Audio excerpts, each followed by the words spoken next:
Story. Scene 1. The Lucky Charm. The last call bar hummed with excitement, the usual Friday night crowd swelling with friends and co-workers eager to celebrate Jared Tyler's unexpected windfall. The $89 million lottery win transformed the modest establishment into a jubilant gathering, with Jared at the center of attention. To the luckiest son of a gun in town, Mike, Jared's longtime friend, raised his beer bottle. The group cheered, clinking their glasses together. Jared, his calloused hands wrapped around a cold beer, grinned at his friends. Despite his newfound wealth, he remained in his worn work boots and faded jeans, a testament to his blue-collar roots. Lucky? Maybe. But I've got my mom to thank for this one. Your mom? Someone called out from the crowd. Yeah, she insisted I buy a ticket in her name. Said she had a feeling. Jared chuckled, taking a swig of his beer. Guess mothers really do know best. Trisha, Jared's wife, pressed herself against him, her designer purse clashing with the bar's weathered atmosphere. Her perfectly manicured nails traced patterns on his arm as she cooed, "Baby, we need to start planning. I've already made a list of everything we need." Everything we need? Jared raised an eyebrow, amused. We've got a pretty good life already, don't you think? Oh, honey. Trisha's laugh tinkled like ice in a glass. This is just the beginning. We deserve so much more. She pulled out her phone, scrolling through what appeared to be an endless list. I've been looking at houses in the Beverly Hills area, and there's this amazing Bentley dealership. Hold up, Jared interrupted, gentle but firm. First things first. Mom gets her dream house, right here in town. And you guys, he gestured to his friends, we're all going to Europe. First class all the way. His friends erupted in cheers again, but Trisha's smile faltered for a split second before she recovered. Of course, baby. Family first. Her tone carried a hint of disdain that Jared missed entirely. The bar's door swung open, and Lyle Bishop strode in, his expensive suit and gleaming shoes marking him as an outsider in the working-class establishment. The temperature seemed to drop several degrees as conversations died down. Well, Lyle's voice carried across the bar. If it isn't the man of the hour. Mike tensed beside Jared. What's that snake doing here? Be nice, Jared muttered, though his own expression had hardened slightly. He's probably just being neighborly. Lyle made his way through the crowd, his hand extended. Jared Tyler, congratulations on your incredible win. The whole town's talking about it. Thanks, Lyle. Jared shook his hand firmly, perhaps a bit too firmly. Didn't expect to see you in this neck of the woods. Oh, you know me. Always looking to celebrate local success stories. Lyle's gaze slid to Trisha, lingering a moment too long. And what a success story this is. Trisha straightened under his attention, her fingers playing with her hair. It certainly is. We have big plans, don't we, honey? Speaking of plans, Lyle produced a business card with a flourish. If you're looking to invest in some prime real estate, Bishop Developers is at your service. We have some exclusive opportunities that would be perfect for someone of your new status. Before Jared could respond, Mike stepped forward. He's got plenty of advisors already, Bishop. No need to add another cook to the kitchen.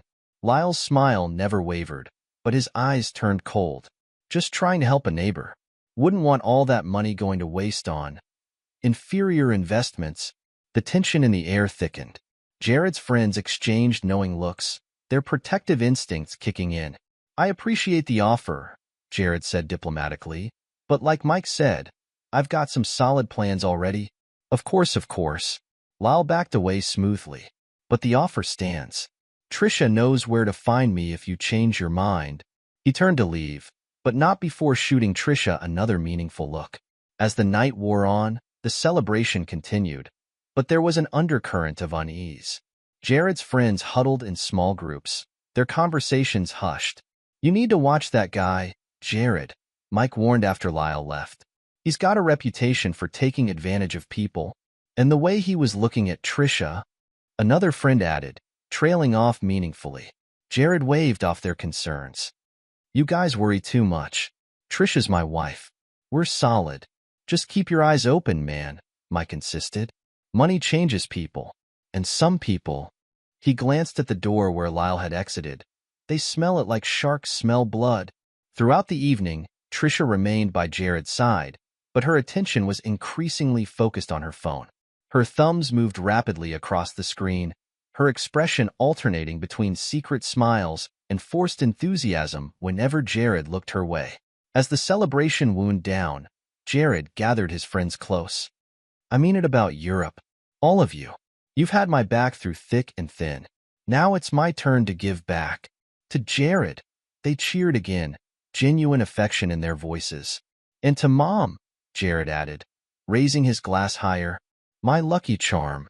Trisha excused herself to use the restroom, clutching her designer purse. In her haste, she didn't notice the business card that Lyle had smoothly slipped inside earlier, tucked away beside her phone. The night ended with promises of future celebrations and heartfelt embraces. As Jared helped a slightly tipsy Trisha to their car, he remained oblivious to the calculating look in her eyes as she checked her phone one last time before getting in. Mike watched them drive away, shaking his head.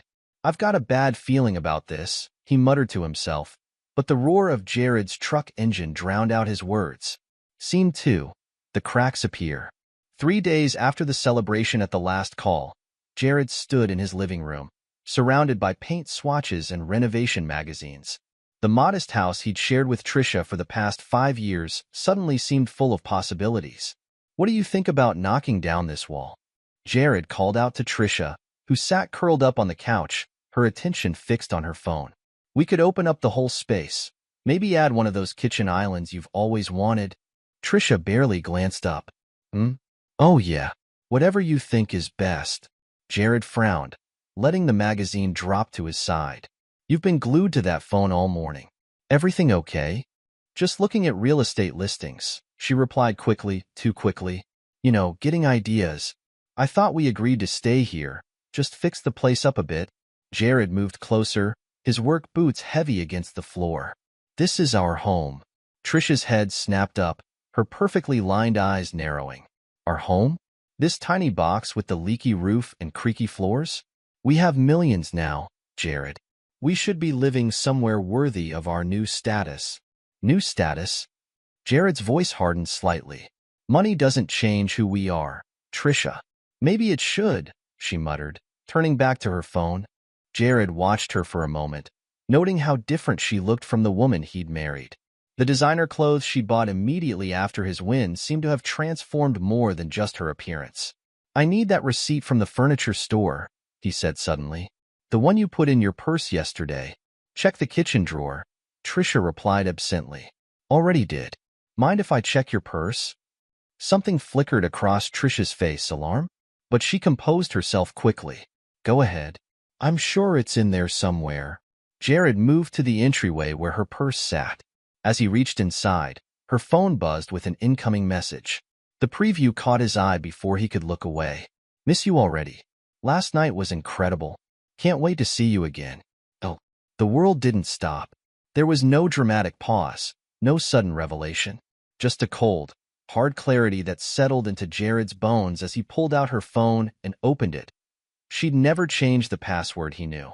The messages between Trisha and Lyle stretched back weeks, months even. Pictures, details of their encounters, plans for their future. Find that receipt? Trisha called from the living room, her voice carrying a note of tension. Jared walked back slowly, phone in hand. No, he said quietly, but I found something else. Trisha looked up, saw what he was holding, and her face transformed. The mask of loving wife dropped away, replaced by something cold and calculating. How dare you go through my private messages? She hissed, jumping to her feet. Private messages? Jared's voice remained eerily calm. With Lyle Bishop? Can't wait to tell everyone about us? Once the divorce is final? Well, I suppose the cat's out of the bag. Trisha straightened, smoothing her designer dress. Yes, Lyle and I are in love. We have been for months. I was going to tell you after the lawyers had everything arranged. Arranged?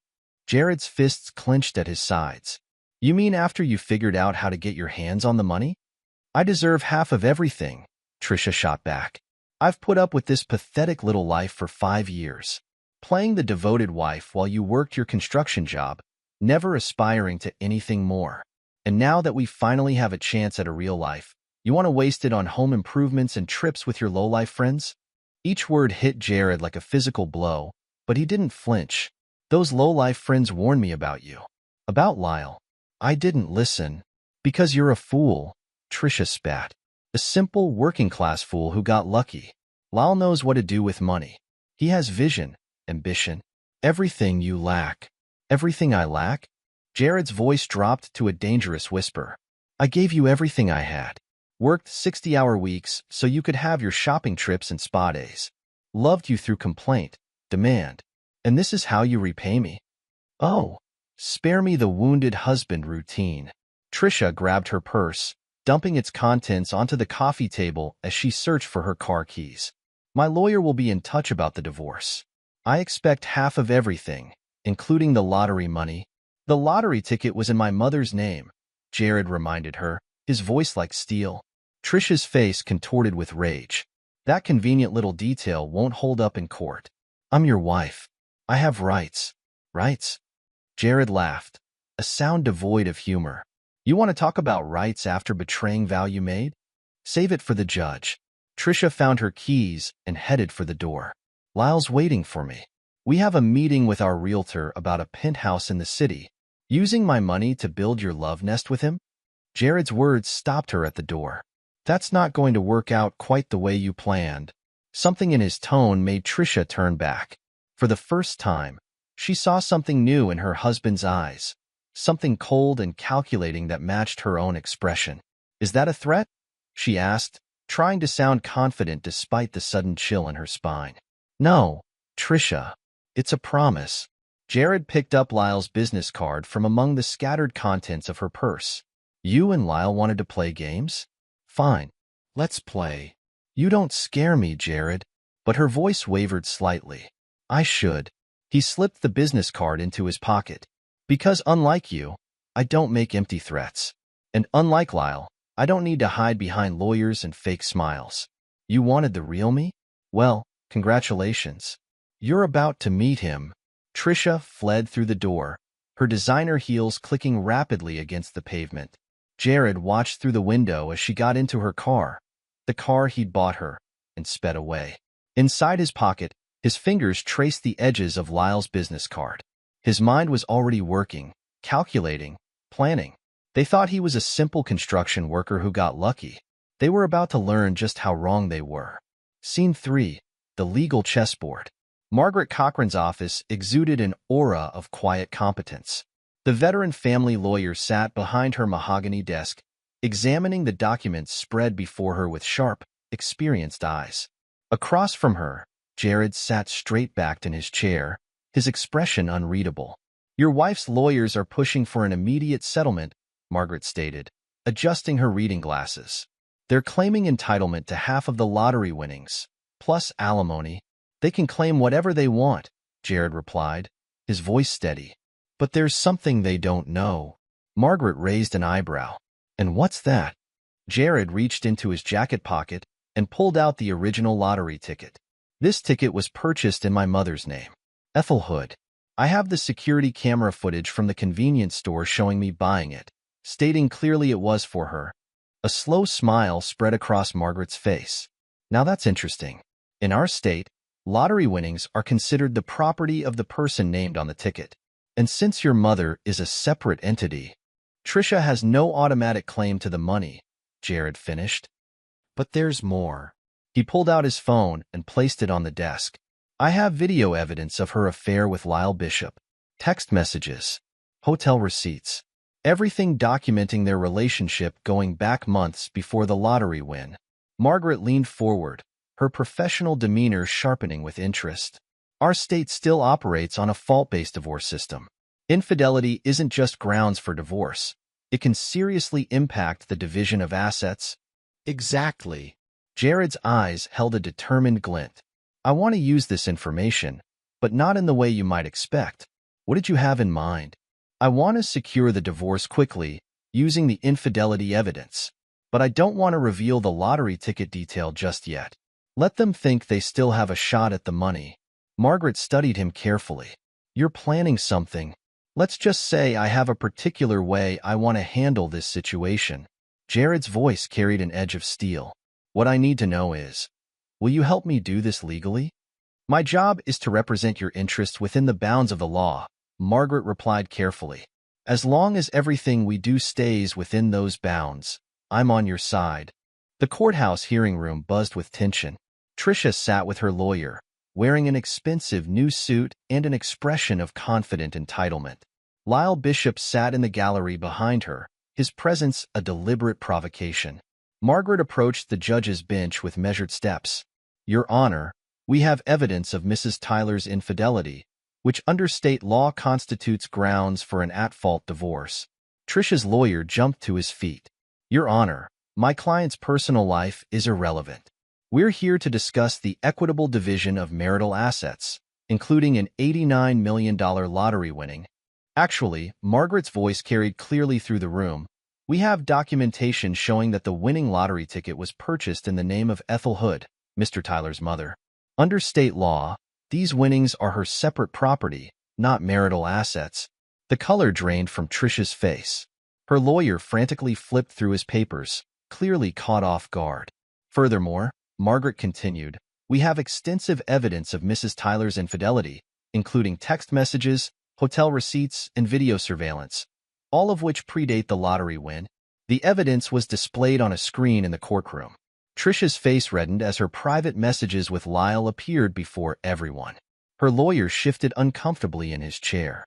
Your Honor, Margaret continued, given these circumstances, we request an immediate divorce decree with no division of assets. The lottery winnings belong to Ethel Hood, a separate entity, and Mrs. Tyler's documented infidelity negates any claim to Mr. Tyler's personal assets under our state's fault-based system. The judge examined the evidence carefully, his expression grave. Mrs. Tyler's counsel, do you have any response to these allegations? Tricia's lawyer stood, adjusting his tie nervously. Your Honor, while we acknowledge the personal issues at hand, we maintain that Mrs. Tyler is entitled to what? Jared's voice cut through the courtroom, causing heads to turn. He stood, his presence commanding attention. To money she tried to steal? To assets she planned to share with her lover while betraying our marriage. Mr. Tyler, the judge warned, please address the court through your counsel. My apologies, Your Honor, Jared said, sitting back down. The judge reviewed the documents one final time before looking up. Based on the evidence presented, I find clear grounds for an at-fault divorce. Given Mrs. Tyler's documented infidelity and the separate nature of the lottery winnings, I grant the divorce decree with no division of assets. Mrs. Tyler's claim to the lottery winnings is dismissed, as they legally belong to Ethel Hood. Tricia jumped to her feet. This is ridiculous. We were married. I have rights. Rights? Jared's voice was quiet, but carried throughout the room. You gave up those rights when you chose to betray our marriage.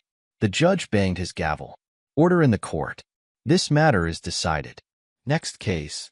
As people began filing out of the courtroom, Jared approached Margaret. Thank you for your help, but this isn't over. Margaret studied him carefully. What do you mean?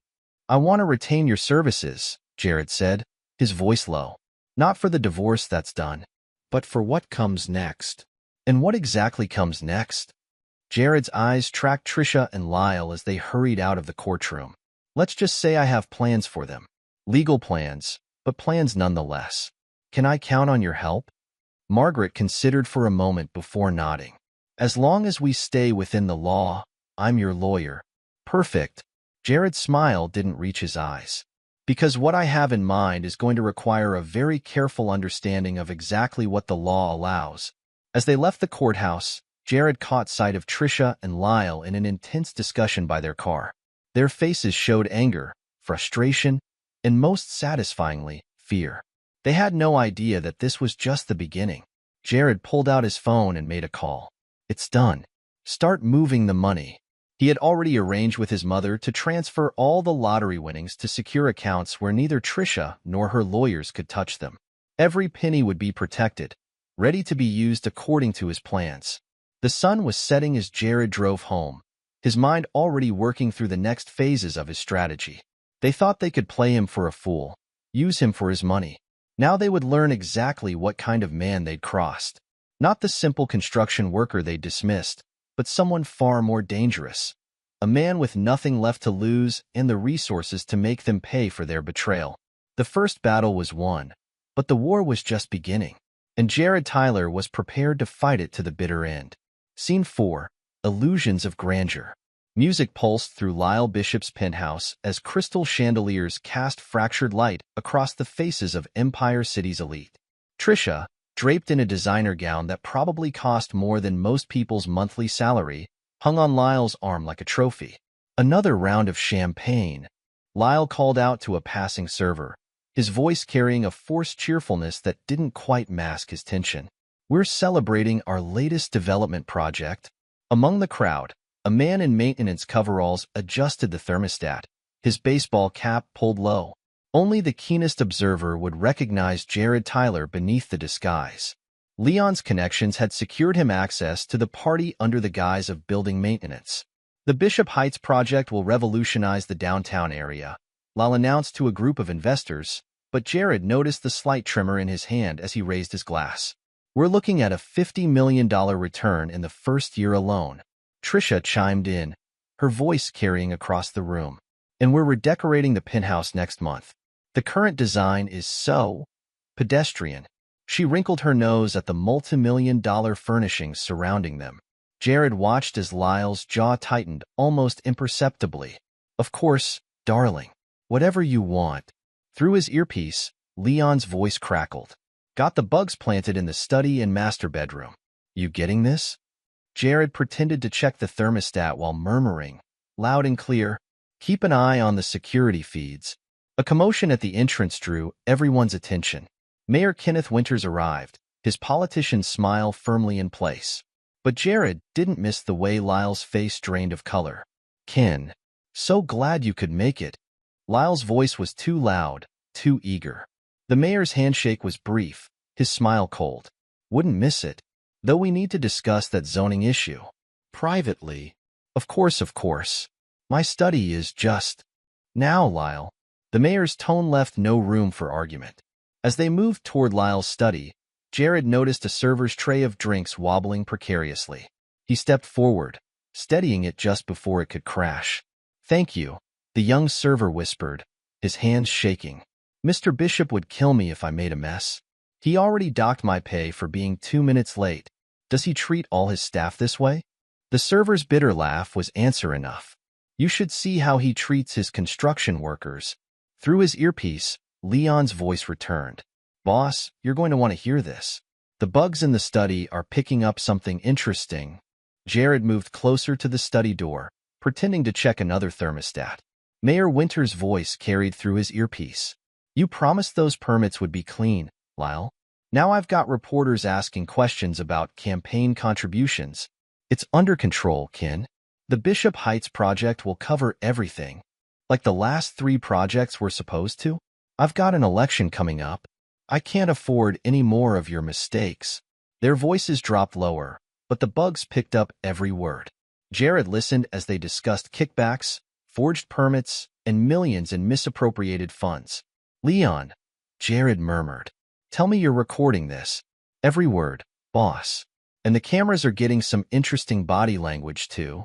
Back in the main room, Trisha was holding court with a group of society wives. Lyle's taking me to Paris next month.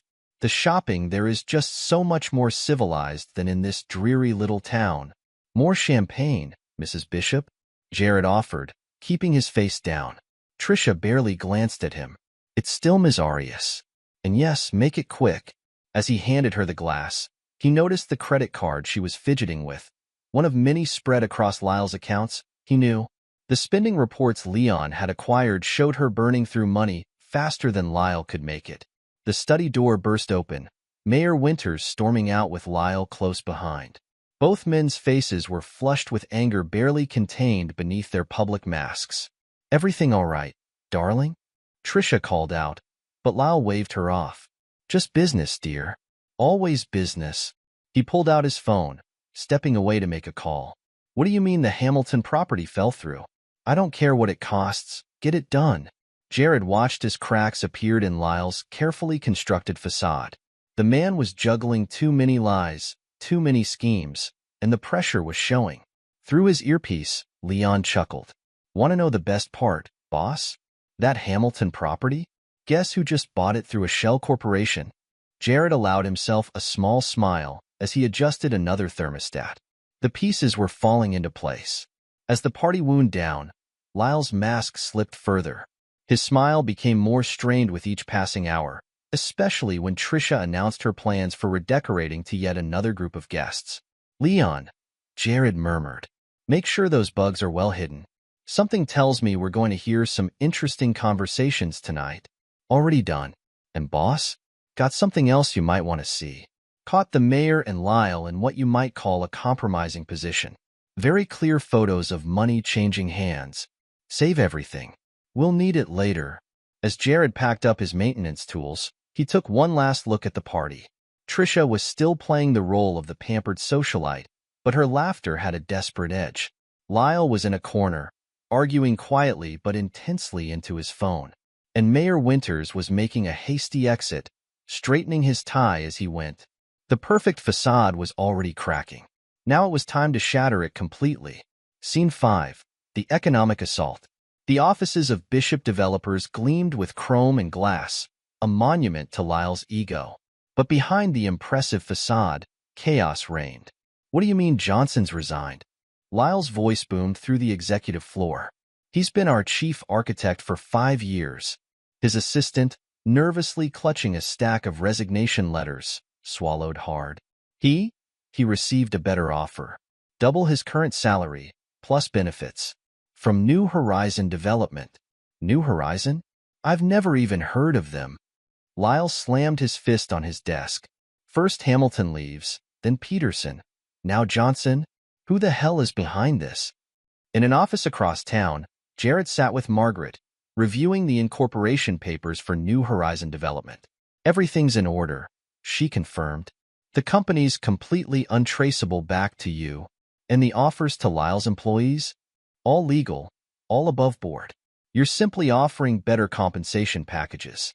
"Nothing illegal about that." Jared nodded, scrolling through the latest reports. "How's the Hamilton property acquisition going?" "Closed this morning, along with the Riverside development he was eyeing. Both purchased through separate shell corporations." Back at Bishop Developers, Lyle's day was getting worse. "Sir," his assistant interrupted again. "The Hamilton property. Someone else bought it. And the Riverside development." "What?" Lyle's face reddened. "That's impossible. We had those deals locked down. They outbid us significantly." In his corner office, Lyle loosened his tie, staring at the increasingly dire financial reports. His phone buzzed. "Trisha." "Not now," he snapped. "Don't you dare take that tone with me," she hissed. "The credit card was declined at Bergdorf's. Do you know how embarrassing that was? We need to talk about your spending." "My spending? You promised me a certain lifestyle, Lyle. If you can't provide it..." The threat hung in the air. Lyle ended the call, only to have his assistant rush in again. "Sir, Channel 7 is running a story about the permit irregularities in the downtown project." Lyle's blood ran cold. "What?" The television mounted on his wall flickered to life. "Sources reveal questionable practices at Bishop Developers, including potentially forged permits and possible connections to Mayor Winters' office." His phone exploded with calls. Investors, board members, the mayor. Each one demanding explanations he couldn't give. In his own office, Jared watched the chaos unfold through the feeds Leon had set up. "How's our stock position?" Leon checked the numbers. "We've been quietly buying up shares as the price drops. Another day like this, and we'll be majority shareholders." "And the photos?" Anonymous tip to 3 major news outlets. They're particularly interested in the ones showing the mayor accepting what appears to be an envelope full of cash. The media firestorm grew throughout the day. By closing bell, Bishop Developers' stock had plummeted 60%. In their penthouse that evening, Trisha paced while Lyle drank heavily. "This is your fault," she spat. "If you were half the businessman you pretend to be..." "My fault?" Lyle surged to his feet. "I had everything under control until you came along. Do you know what people warned me about you? Gold digger, they said. Should have listened. How dare you? I left Jared for you because you promised.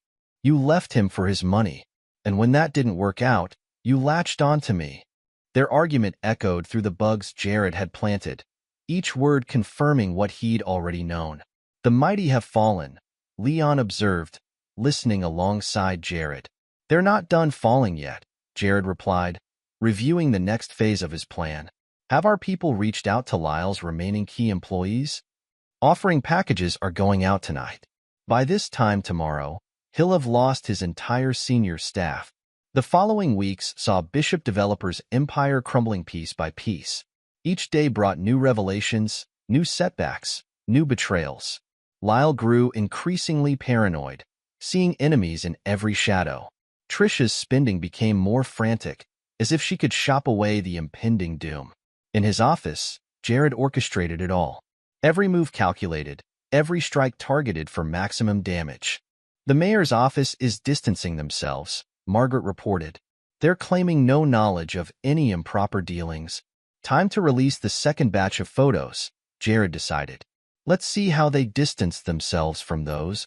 The next morning's headlines screamed of corruption and scandal. Mayor Winters faced calls for resignation. Bishop Developers' stock was in free fall. And in their penthouse, Trisha and Lyle's relationship deteriorated further. Where are you going? He demanded as she packed a suitcase. Away from this train wreck, she snapped. Call me when you've fixed this mess. But they both knew there would be no fixing it. The empire was falling, and they could only watch.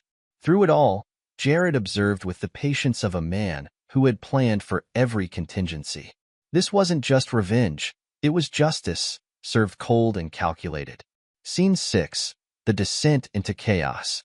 The weeks that followed brought a steady stream of catastrophes to Lyle and Trisha's door. Their perfect world unraveled thread by thread, each small disaster precisely engineered. Trisha stood in their darkened penthouse, jabbing frantically at the light switches. The power's out again.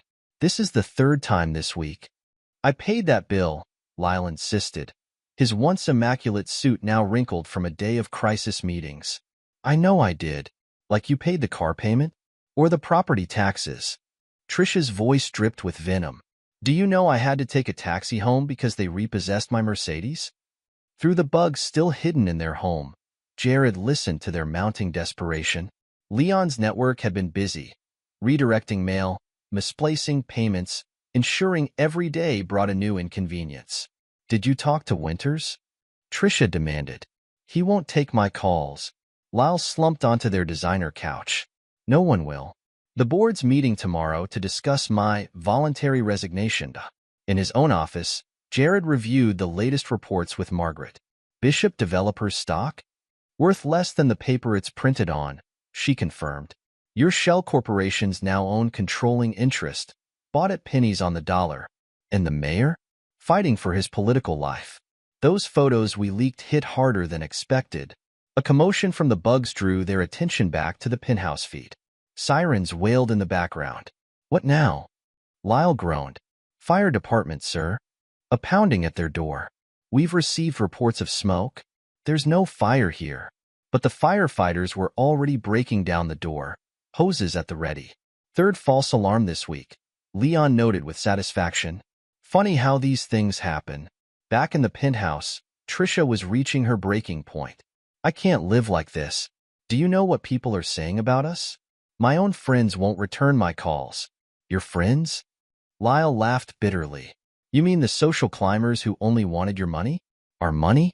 Wake up, Trisha. They were never your friends. At least I had friends. All you have are enemies and investigations. Through the bugs, they heard the sound of breaking glass. Another argument turned violent. Maybe you should go back to your precious Jared, Lyle sneered. Oh wait, you can't. You burned that bridge when you tried to steal his lottery money. Don't you dare blame this on me. You're the one who said we could take him for everything he had. Jared leaned back, listening to them tear each other apart. Every accusation, every revelation, confirmed what he'd known about their true nature. In their penthouse, the chaos continued. Emergency vehicles arrived regularly, police responding to noise complaints, paramedics for false alarms, fire trucks for phantom smoke. I can't sleep, Trisha complained. Every time I close my eyes, another siren, then leave. Lyle shouted. Go crawling back to wherever you came from. But they both knew she had nowhere to go. Her credit cards were maxed out, her accounts empty. The lifestyle she betrayed Jared for was crumbling around her. Late one night, Margaret brought Jared an unexpected update. Trisha tried to contact you through my office. What did she want? To talk. She seems desperate. Jared's expression remained impassive. You know what to do. Already done. All communication goes through proper channels. The next day, Leon reported movement. She's heading to your old construction site. Want me to intercept? No, Jared decided. Let her come. At the construction site, Trisha looked nothing like the polished socialite she tried to become. Her designer clothes were wrinkled, her makeup smeared. Jared, please, she begged, finding him overseeing some workers. I know I made a mistake. A mistake? His voice cut like steel. You tried to steal my mother's money. You betrayed every promise you ever made. That's not a mistake, Trisha. That's who you are. I'm sorry. I didn't know it would turn out like this. Leave the state, he interrupted. Take whatever's left of your dignity and go. Because if you stay... His eyes met hers, cold and unforgiving. I promise you, this is nothing compared to what comes next. She backed away, seeing in his expression the truth of his words. The man she dismissed as a simple construction worker was gone, replaced by someone far more dangerous. As she fled, Jared turned back to his work, his voice carrying across the site. And Trisha? Don't ever try to contact me again. Through it all, he felt no satisfaction, no joy in their suffering. This wasn't about pleasure. It was about justice, served cold and precise. Their descent into chaos was complete, their perfect world shattered beyond repair. And Jared watched it all through his network of carefully placed surveillance. The next morning brought more chaos.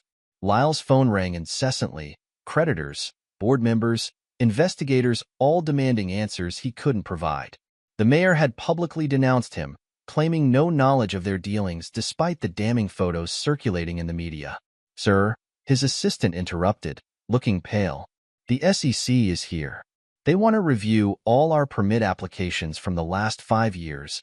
Lyle slumped in his chair, his empire crumbling around him. His phone buzzed again. Trisha. The landlord's threatening eviction, she said without preamble. Apparently, the rent checks bounced. That's impossible. I transferred the money myself, like you transferred the car payment, the insurance. Face it, Lyle, we're finished.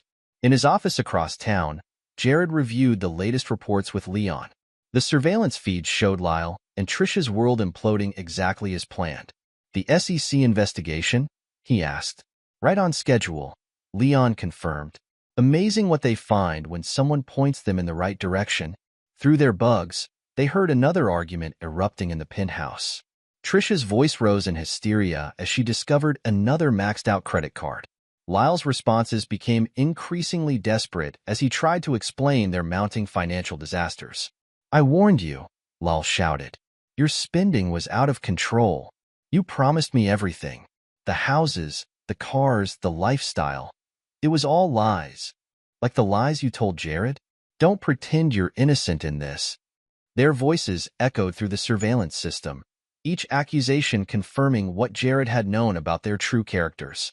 He had given them enough rope, and they had hanged themselves with their own greed and betrayal. Detective Yvette Parks sat at her desk, reviewing the mounting evidence of corruption in the mayor's office.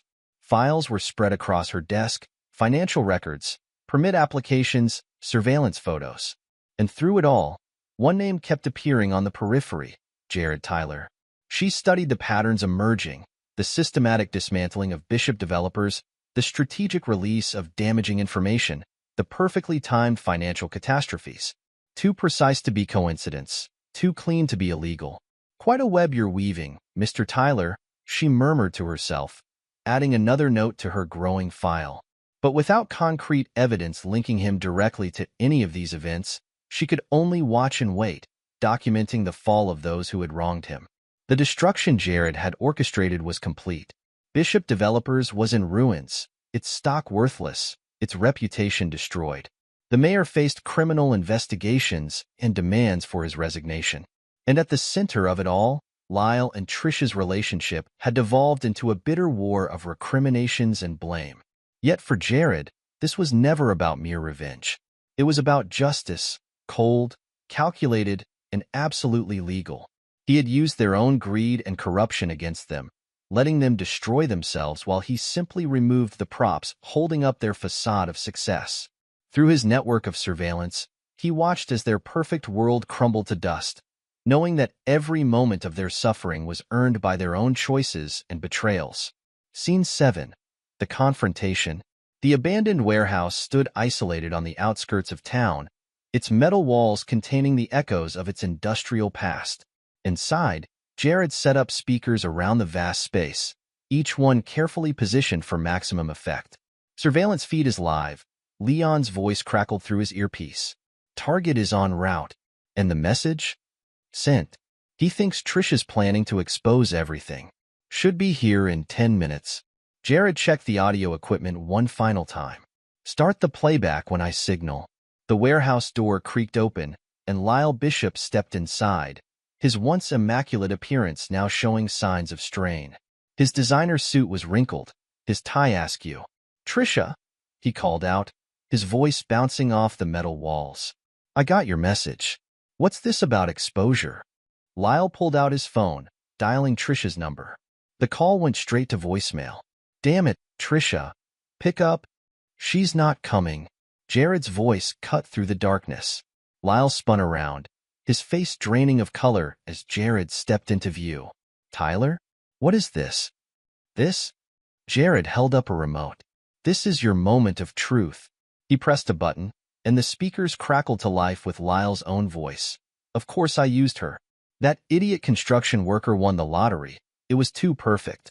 Trisha was my way in. Where did you get that? Lyle's voice shook. I've been recording you for weeks. Jared pressed another button. More conversations played. Deals with the mayor, threats to employees, admissions of fraud. You're behind everything, Lyle realized. The property losses, the staff defections, the media leaks. I learned from you, Lyle. About using people's weaknesses against them. About exploiting their trust. What do you want? Money? I can get you money. Money? Jared laughed, the sound echoing harshly. I have money. What I want is justice. He pulled out a stack of papers. These are the deeds to every property you own. The titles to your cars. The deed to your penthouse. All now legally mine through various shell corporations. That's impossible. I bought your debts. All of them. The banks were quite eager to sell once your reputation tanked. I own you, Lyle. Everything you had. Everything you built through lies and manipulation. It's mine. Lyle lunged forward, desperation overriding his usual composure. Jared sidestepped easily, letting the other man's momentum carry him into a stack of crates. You have two choices, Jared continued, his voice cold. Option 1. I turn over evidence of your fraud to the authorities. You go to prison, where your new neighbors will be very interested to learn about your business practices. And option 2? Lyle asked, straightening his jacket with trembling hands. You work for me. Not in some cushy office, but cleaning sewers. Every day, you'll serve the people you once looked down on. You'll experience what it's like to be treated as worthless. You can't be serious. Dead serious. Jared's eyes were hard. Prison or perpetual humiliation. Your choice. Lyle's face contorted with rage, then fear, then finally defeat. You're a monster. No, Lyle. I'm just better at this game than you are. Now choose. I'll take the job, Lyle whispered, his shoulders slumping. Smart choice. Jared pulled out another document. Sign here. It's a confession of everything you've done, to be released if you ever try to back out of our agreement. As Lyle signed with shaking hands, Jared felt no triumph, no joy. This wasn't about pleasure, it was about justice. Report to this address tomorrow at 5 a.m., he instructed, handing Lyle a card. Your new supervisor is expecting you. Is this what you wanted? Lyle asked bitterly. To destroy everything I built? No, Lyle. You destroyed it yourself. I just made sure you paid for it. Jared's voice was cold. Now get out. Your new life starts tomorrow. Scene 8. The Price of Deceit. As Lyle's footsteps faded, another sound caught Jared's attention. A soft scrape behind one of the pillars. He didn't need to turn to know who it was. Come out, Trisha. She emerged slowly, her designer clothes replaced by simple jeans and a sweater. Her makeup-free face showed the strain of recent weeks. Jared, please, she began, her voice trembling. I never left town. I couldn't. I need. Nothing you say matters anymore. Jared cut her off, his voice devoid of emotion. You had your chance. You made your choice. I made a mistake. Look at me. I have nothing left. No money, no home. And whose fault is that? Jared's voice remained steady. You tried to steal my mother's money. You betrayed every promise you ever made. I'm sorry. Please, just give me a job, a place to stay. I'll do anything. Anything? Jared turned to face her fully. Like you did anything for Lyle? Like you did anything to destroy our marriage? Trisha flinched. That's not fair. Fair? The word hung in the air between them. Was it fair when you plotted with Lyle? When you tried to take everything I had? I didn't know it would end like this. No, you thought you'd win. That's worse. Jared stepped closer, his presence making her shrink back. Everything that's happened to you, the humiliation, the loss, the desperation, that's not punishment, Trisha. That's justice. What am I supposed to do? Tears streaked down her face. Leave. Start over somewhere else. And know that if you ever try to come back, if you ever try to contact me or my mother again, what's happened so far will seem like mercy. A new voice cut through the tension. That's quite a threat, Mr. Tyler. Detective Yvette Parks stepped out from behind another pillar, her badge glinting in the dim light. Not a threat, Detective, Jared replied calmly. A promise. I've been watching you, she said, moving closer, following the breadcrumbs. Very clever. How you've managed to keep everything just within the law. Have I broken any laws, Detective? No, she admitted. That's what makes you dangerous. You've orchestrated their downfall perfectly legally. I prefer to think of it as justice. Justice or revenge? Is there a difference when the system fails? Trisha looked between them, then turned and fled, her footsteps echoing through the warehouse. She won't be back, Detective Parks observed. No, Jared agreed. She won't. You've been careful, the detective continued. Every move calculated, every action justified. I can't touch you legally, but you'll be watching. Count on it. She met his gaze steadily. Cross the line, even once, and I'll be there. I don't need to cross lines, Detective. The law works just fine when you know how to use it. She nodded slowly. Just remember, karma has a way of coming back around. I'm counting on it. Jared's smile held no warmth. That's why I made sure they reaped exactly what they sowed. Scene 9. The new chapter. 6 months later, Jared's renovated house hummed with activity. The transformation wasn't just in the modern fixtures or updated design. It was in the energy that filled the space. In the kitchen, Ethel Hood arranged flowers in a vase, her face peaceful as she worked. Through the window, she could see the garden she'd planted, now blooming with life. The community center plans look good, Margaret said, spreading documents across the dining table. The foundation's ready to break ground next month. Good, Jared replied, reviewing the papers. And the job training program? 20 former inmates already placed in stable jobs. The success rate is impressive. They just needed a chance. Jared signed the documents with practiced efficiency. Anyone deserves a second chance if they're truly sorry. Anyone? Margaret raised an eyebrow. Almost anyone. His voice held no regret. Through the window, they could see a familiar car parked across the street. Detective Parks, maintaining her vigilant watch. She's still monitoring you, Margaret observed. Let her. Everything we do is completely legal. Speaking of legal matters, Margaret pulled out another envelope. Latest report from the sewage treatment plant. Your special employee has been performing his duties. Jared took the report, noting the photos of Lyle Bishop in his maintenance uniform, cleaning the city's worst messes. Good. Make sure his confession stays secure. Already done. And Trisha? Last I heard, she's waiting tables in Arizona. Started from the bottom, like she should have been willing to do here.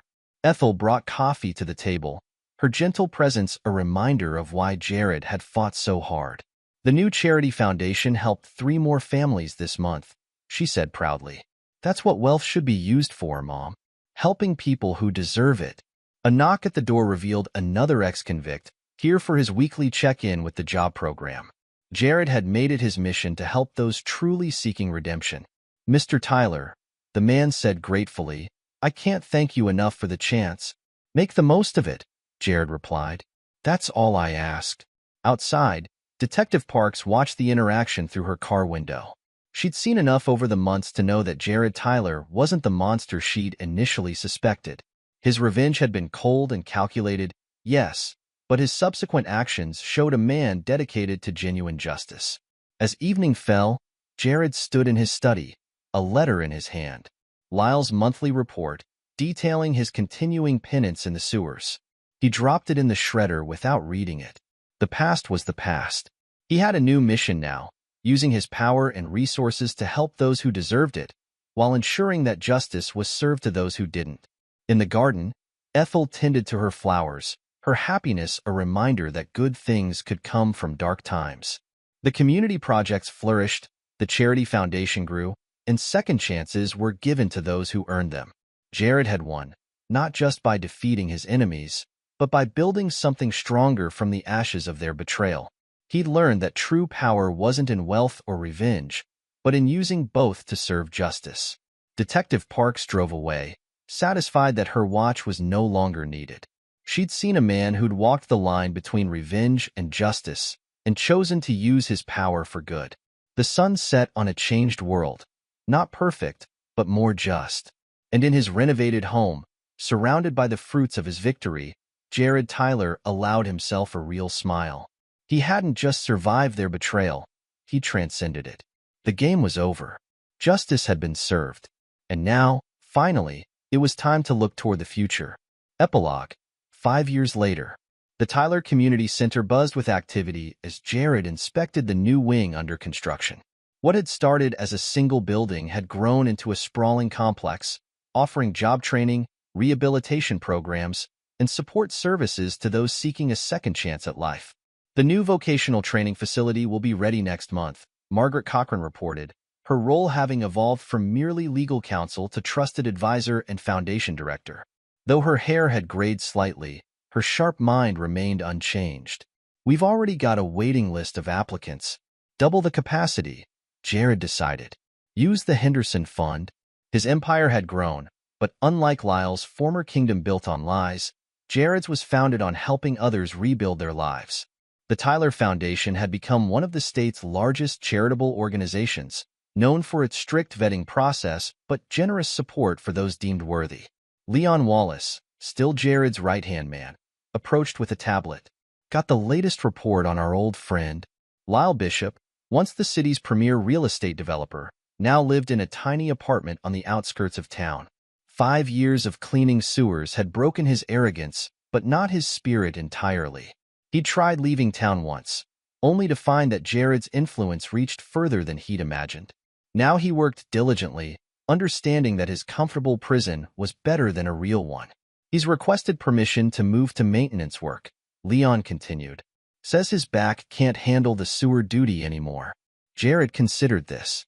Have him train new workers for 6 months. If he does well, approve the transfer. The past 5 years had taught Jared that true power lay not in crushing enemies, but in transforming them. Lyle would never return to his former glory, but he could earn small improvements through genuine effort. Across town, Detective Yvette Parks had been promoted to captain, her reputation for integrity making her the youngest person to hold the position.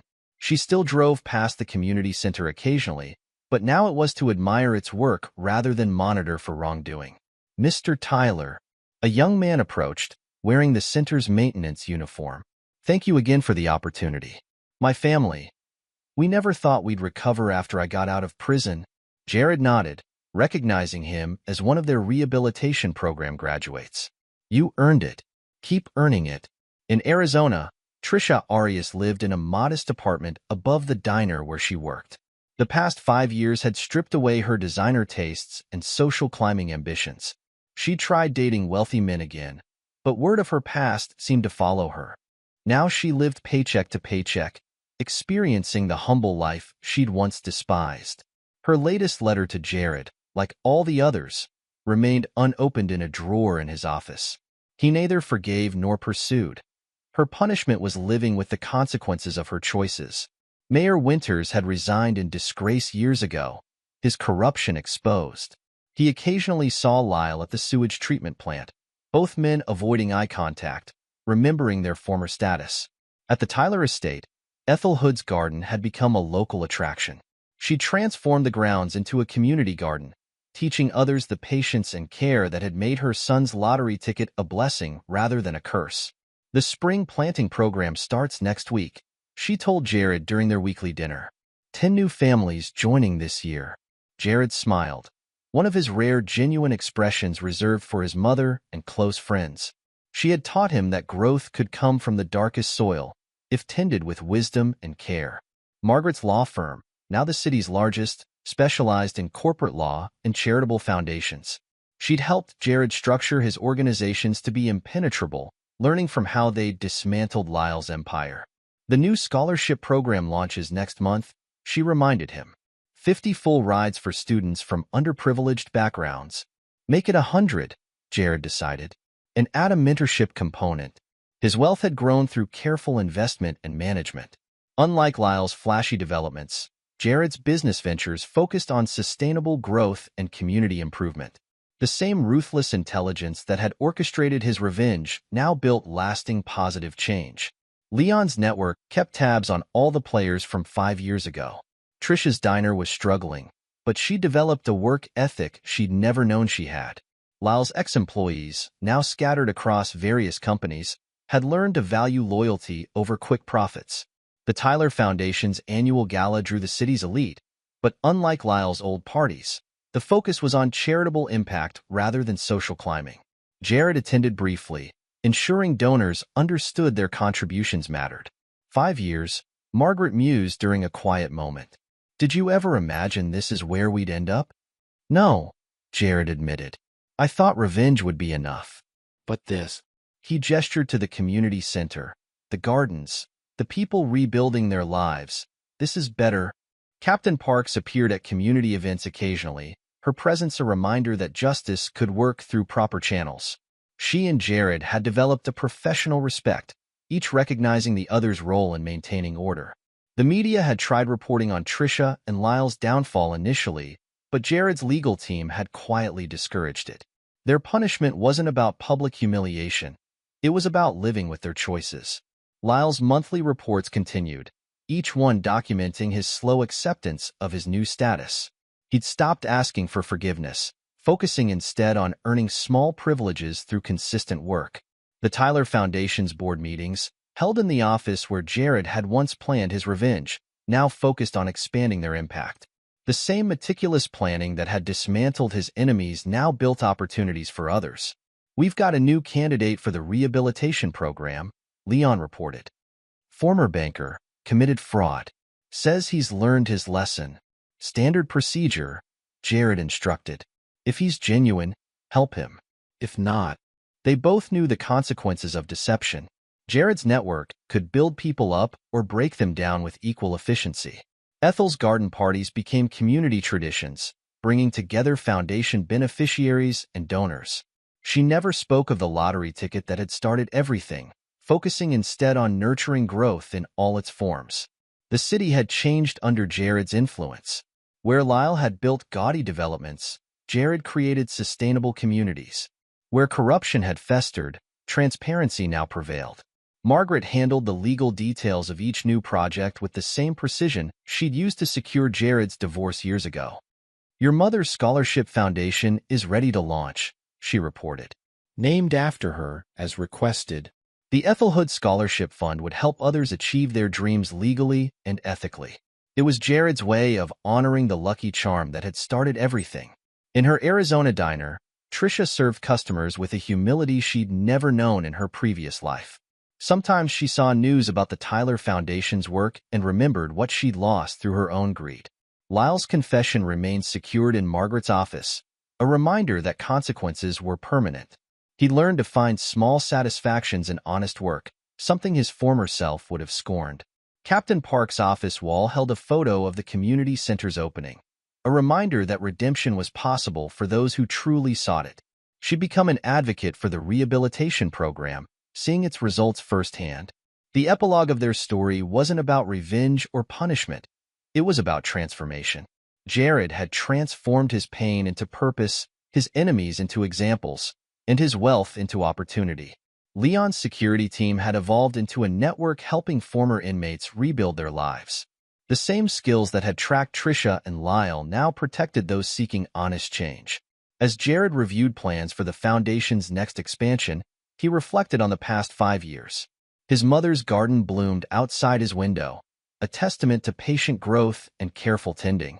The lessons were clear. True power lay not in wealth or revenge, but in using both to create lasting change. Trisha and Lyle lived with their choices, while Jared had built something greater than mere vengeance. The city thrived under the Tyler Foundation's influence, its programs touching thousands of lives. The same determination that had brought justice to 2 people now brought opportunity to many. Justice, Jared had learned, worked best when it transformed rather than destroyed. His enemies lived with their consequences, while he lived with his success. The story that began with betrayal had become one of redemption, not for those who had wronged him, but for countless others who proved worthy of second chances. And in his office overlooking the city, Jared Tyler smiled, knowing he had built something his enemies could never destroy. A legacy of justice served through positive change. This is where our story comes to an end. Share your thoughts in the comments section. Thanks for your time. If you enjoy this story, please subscribe to this channel. Click on the video you see on the screen, and I will see you there.